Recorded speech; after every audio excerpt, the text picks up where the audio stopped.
bonjour Judith. Christophe, bonjour Christophe, Geoffroy, salut les garçons, on est en retard, alors je fonce pour cette revue de week-end, c'est parti, on y va Christophe. Et justement, avec presque 61% des voix, Valérie Pécresse, Éric Ciotti, ce sera donc la candidate LR à l'élection présidentielle 2022. Eh oui, on avait le choix, une femme, un chauve, deux grandes minorités souvent bafouées.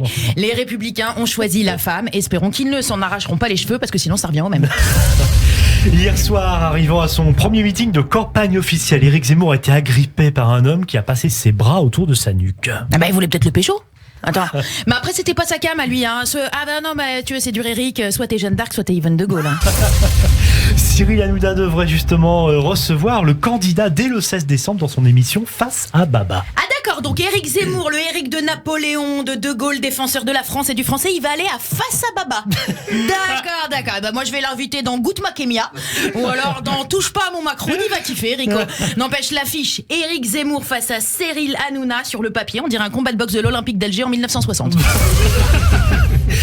Impossible n'est pas français. Le slogan de campagne de son nouveau parti vient bien justement d'une tirade de Napoléon. Bah ça nous aurait étonné. Et oui, hein, pour son meeting hier soir, il est arrivé en char d'ailleurs. Non, mais c'est le mec veut retourner dans le passé, je pense. Hein. Il va nous réarmer toute la police avec des baïonnettes d'ailleurs, réintégrer la guillotine. Mais moi je m'en fous, j'ai déjà acheté 2 pigeons. Des pigeons, c'est-à-dire? Eh bah je sens qu'il va nous abolir le smartphone, donc on va revenir aux pigeons voyageurs. Emmanuel Macron qui veut régler la crise entre Beyrouth et Riyad est en visite en Arabie Saoudite. Ah oui, ils ont prévenu, hein, le variant Macron se balade partout dans le monde, il veut pas tenir en place.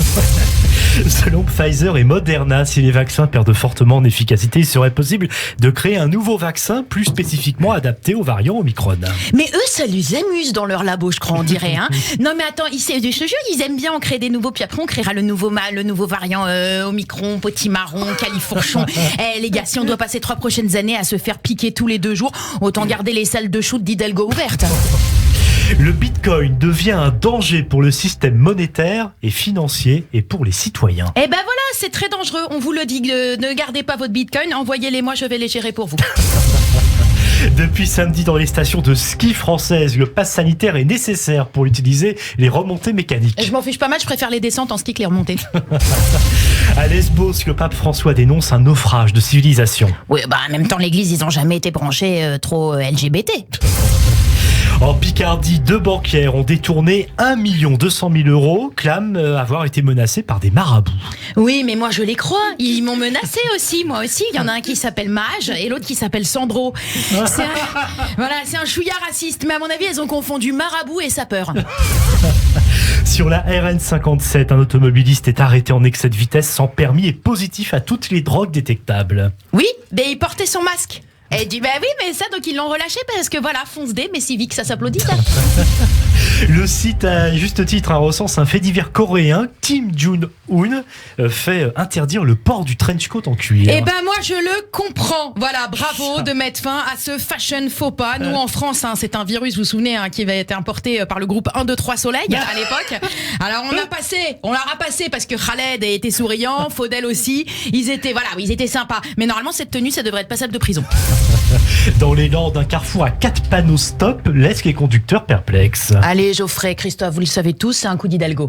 Si, je reconnais bien là le style d'urbanisme, 4 panneaux stop à un carrefour. Elle va nous importer ça à Paris, tu verras, on fera moins les malins sur la place de l'Étoile.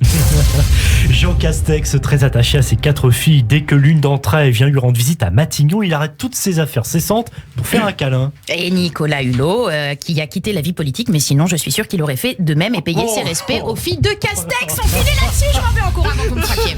Oui, allez-y, on vous retrouve quand même demain matin. Allez, avec plaisir. Merci beaucoup.